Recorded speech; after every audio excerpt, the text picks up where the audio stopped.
Hello YouTube and welcome to my channel, eddieinreadingland. My name is Eddie and today I'm bringing you a review of the book Integral Tarot by Suzanne Wagner.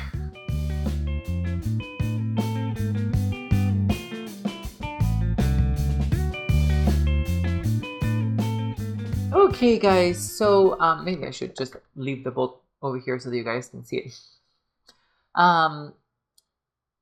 Yes, so like I said in the introduction, this is Integral Tarot by Suzanne Wagner, and I actually bought this book when it came out back in the early 2000s. And I actually really did like this book the first time that I read it. But upon rereading it, I don't like it very well anymore. I did reread this book because when I did the video for The Lost Card, which is my favorite card, guys, as you are probably well aware by now, I did consult this book in order to make that video. And one of the fascinating things, well, we're going to see that a little later, but one of the fascinating things about this book is the fact that Suzanne breaks down the majors in a spiritual, physical, and I believe an emotional way.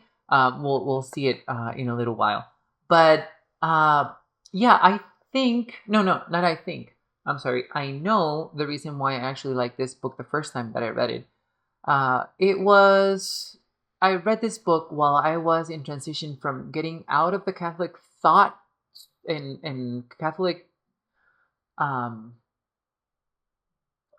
don't know how to explain it. I was transitioning out of the Catholic religion and also the culture in Costa Rica, and I was exploring new ideas, new philosophies, other religions, and other forms of thought in it from other cultures as well. So that resonated very well with me because Suzanne does touch a little on angels. She does have some angels that show up here in the book. I used to be very fascinated. Actually, no, not used to. I'm still very fascinated by angels. I just don't work with angel energy anymore. I don't like that energy at all. For various reasons, it's too much light for me, and I don't like that. But yeah. So there is talk of angels here, and the second reason why I actually did like this book when I read it the first time was because it allowed me to read the Tot. Oh, sorry, guys, the Tot Tarot. Without the constricting thought of reading it how Crowley decided that it should have been read. And I say that in knowing that I read the Book of Tot, and he really didn't say how to read most of the cards. Reading the Book of Tot is definitely an experience. And even though he goes thoroughly into some cards about the symbology and where does the archetype come from or where does the symbol come from, he doesn't really tell you how to read that card specifically for divination. So at least not in the Book of Tot. But as in any case, this book allowed me to break from that, to break from the constraints of what Crowley wanted for his deck. And so I'm very appreciative of this book because of that. Now, that being said, this is definitely not a book about the Tot Tarot. It's a book that uses the Tot Tarot as a way to define Suzanne's interpretation of the Tot Tarot. So she really doesn't go into the symbology of the cards. She doesn't really go into the meanings of the decans of the cards in the pips, or she just goes completely off of her own experience and her own practice with the tarot and what the word in the Tot Tarot, so for example in the pips, what the signs mean to her, and she explains that. So this is not a good book if you want to understand the Tot Tarot. This is a good book if you want to see how other people read the tarot. So this is a really good book for that. I unfortunately that's not what I wanted from this book. I actually wanted to dive deep into the tarot and its symbolism and get another person's perspective on what Tot did. And I think that one of the people who actually have done that very well is Tasiel, and he actually has a tarot which I'm using right now, and it's really good. I read the guidebook. He has it on his website online. I'm gonna link it down in the description so you guys can check it out, because he does go into the art and what he chose. He basically did a reimaging of the Tot tarot, but it is definitely Tot based. So I think he did a really good job. This is unfortunately not that. Suzanne does have a structure for the way that she reads tarot, but it's also a structure that doesn't align to me or with me. And she also doesn't get the astrology right on some of the cards, and that really bothered me. Because yes, I am a very structured reader, or I actually like to respect the structure of tarot. Maybe that sounds wrong. I prefer to respect the structure of tarot. Let's say that. I hope that's said better. I'm more that than an intuitive reader, even though I do use my intuition as well to perform readings and use the tarot. But yes, so unfortunately, upon rereading this book, I really didn't like it, guys. It did not resonate with me at all. And I knew that it wasn't when I reread the Lost card entrance on this book when I was doing research for my video. And it's a real shame, because I remember really liking this book when I read it the first time. But I mean, that's what happens. We outgrow information as well. We outgrow learning. Sometimes when we reread a book, and I'm a rereader, guys, I do reread books, not only tarot books, but also novels. Sometimes we don't like that novel anymore. And that's completely fine. So, and I say it's a shame because I do remember reading this book and being very fond of it. So, but as in any case, I was going to show you how she structures the book. She does go a little into what she is going to show you or provide us. But as you can see here, we have the Lost card. I chose this because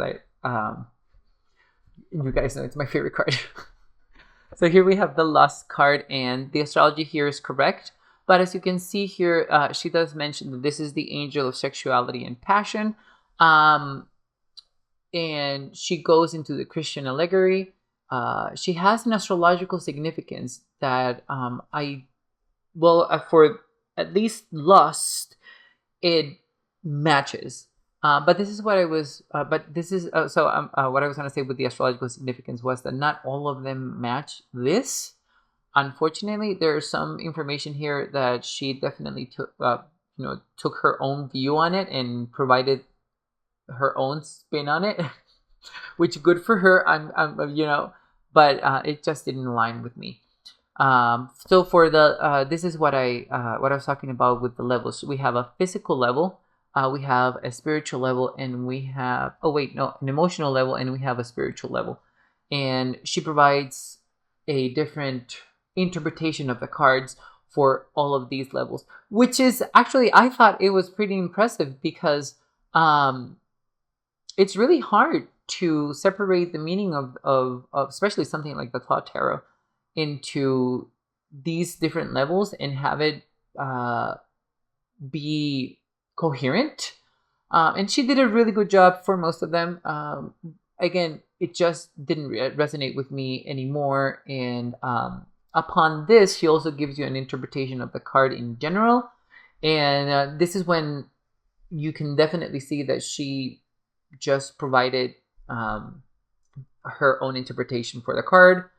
And also for the reverse meaning, she also took some liberties with it. And she does provide some really good journal prompts for the the trumps, and also for the pips and the cord cuts as well. So I'm not complaining about the, and you guys know that I love journaling, so that's that. There's also yes no interpretation for the cards, which I don't practice, but I'm pretty sure that it would be helpful for people that did. Also, she related the card to a body aspect, but this is not necessarily something physical. It's more physiological. And I say that because this is for the body aspect, at least for the lust card, she paired it with the second chakra. So I guess that would be spiritual, not even physiological. It would be spiritual.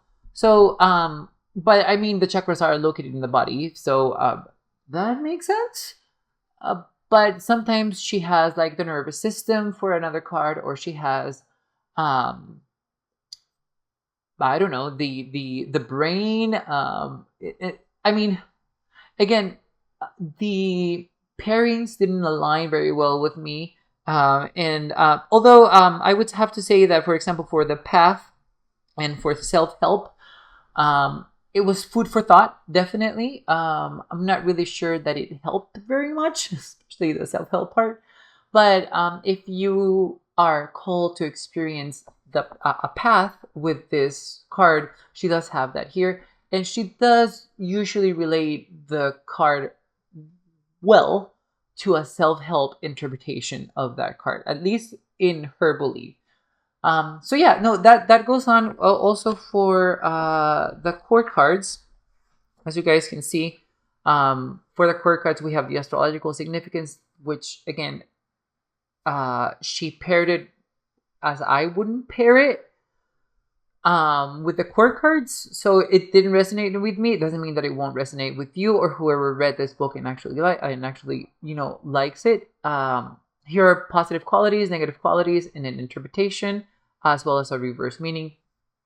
So, and again, she provides her own sort of interpretation for the card and the significance that it has for her specifically. And that's also what we see in the pips. So for the pips, it's the same thing. Here we have the Seven of Cups, which is debauch, Venus in Scorpio, which it's actually correct. Sometimes it's not correct, guys. But we still have here the astrological significance and interpretation and a reverse meaning. And here are the journal prompt and the journal prompt questions, as well as the yes no position. That's also available on the cord cards, guys. But yeah. So that is my very small review of the Integral Tarot by Suzanne Wagner, guys. Unfortunately, like I said, upon rereading it, it's definitely not resonating with me anymore. I did have an inkling after reading the lust card for the research that I did for the video that I did for you guys on the lust card. Well, I did it for me, but I decided to share it with you guys. But yeah.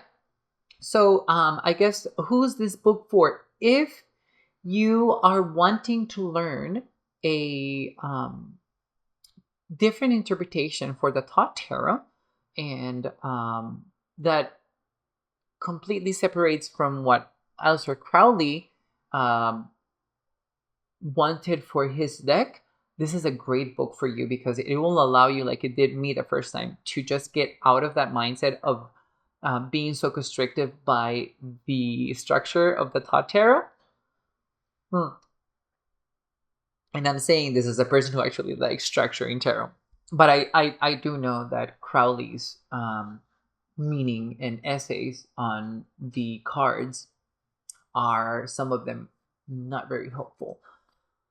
So this will give you an idea of how you can use that tarot and,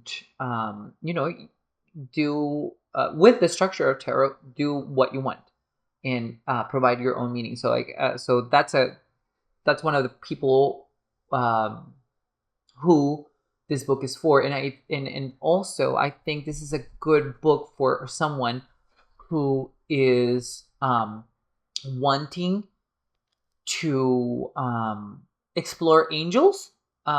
This is a good book for that too, because Suzanne Wagner does talk a lot about angels, and she pairs angels with the cards as well. So if you are into angel energy and you like that, this is the book for you as well.